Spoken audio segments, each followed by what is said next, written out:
अजफर को अपने आप पर से गुस्सा था क्योंकि वो अपनी भाभी के टूर्नामेंट से आज भी महरूम रह गया, जबकि उसके दोस्त अली ने अजफर के सामने उसकी भाभी को वो था, जबकि अजफर पिछले 8 महीने से भाभी के साथ टूर्नामेंट करने के ख्वाब देखता रहा था। जबकि भाभी अपनी जगह अजफर से टूर्नामेंट के लिए तमाम तरीके इस्तेमाल कर चुकी थी।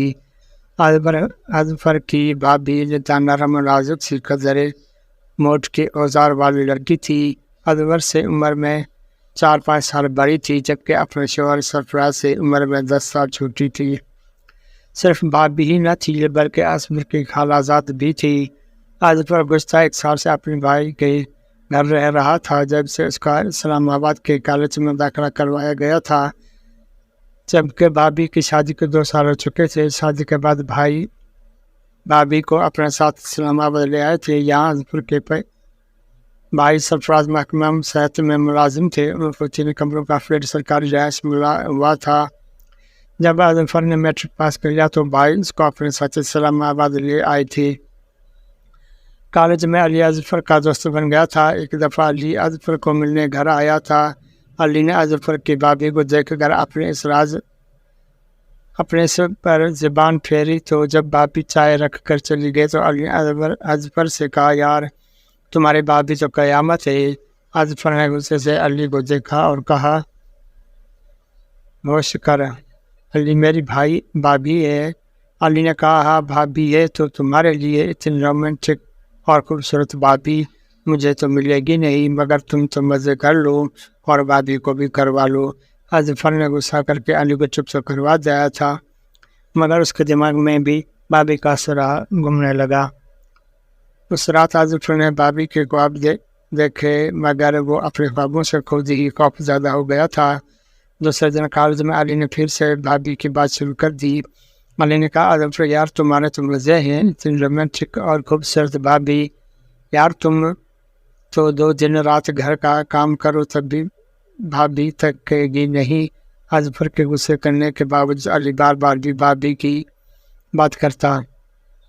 आज भाभी ने कौन सी ड्रेसिंग की थी, कभी पूछता भाभी के लिए बालों के साथ तो क़यामत लगती होगी, कभी कहता भाभी शावर में जाती होगी तो पानी में आग लग जाती होगी। अली अजफर की भाभी का इतना दीवाना हो गया था कि भाभी के अलावा कुछ सोचता ही न था। वो गांव का रहने वाला था और हॉस्टल में रहता था। अली की एक अच्छी बात यह थी कि वो अजफर के अलावा किसी के सामने भाभी का जिक्र न करता था। एक दिन अली की मुलाकात अजफर के भाई सरफराज से भी हो गई।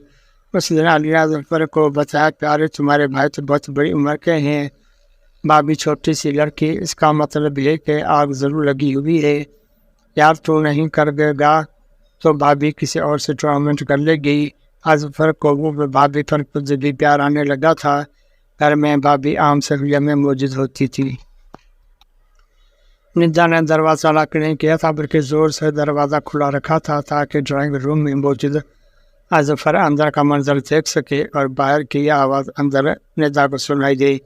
निदा ने अपने टांगों से लाइट ज़रा ऊपर कर दी थी। अब निदा की टांगें मुकम्मल काली थी, बल्कि उसके पीछे का भी कुछ हिस्सा नजर आ रहा था। वैसे भी निदा का वजह इतना खूबसूरत और ख़तरनाक था, देखने वाला पागल ही हो जाता।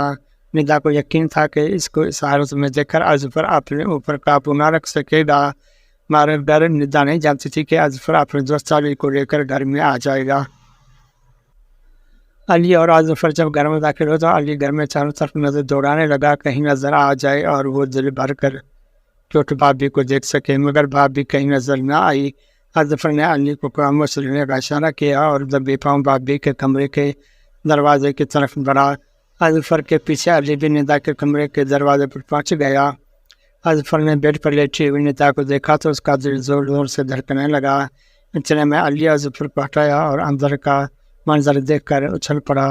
अली ने अजफर का हाथ पकड़ा और उसको खींचकर अजफर के कमरे में ले गया। अली ने अजफर को कहा, यार जाओ, भाभी टूर्नामेंट के लिए तैयार बैठी है। अजफर ने कहा, नहीं यार भाई जाग जाएगा। अली ने कहा, जाग जाएगा ना, एक बार तो टूर्नामेंट लो फिर रास्ता बन जाएगा।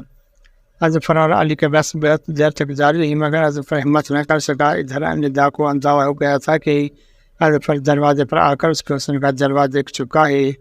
अब अजफर बर्दाश्त न कर सकेगा और पहुँच जाएगा निदा के बेड में।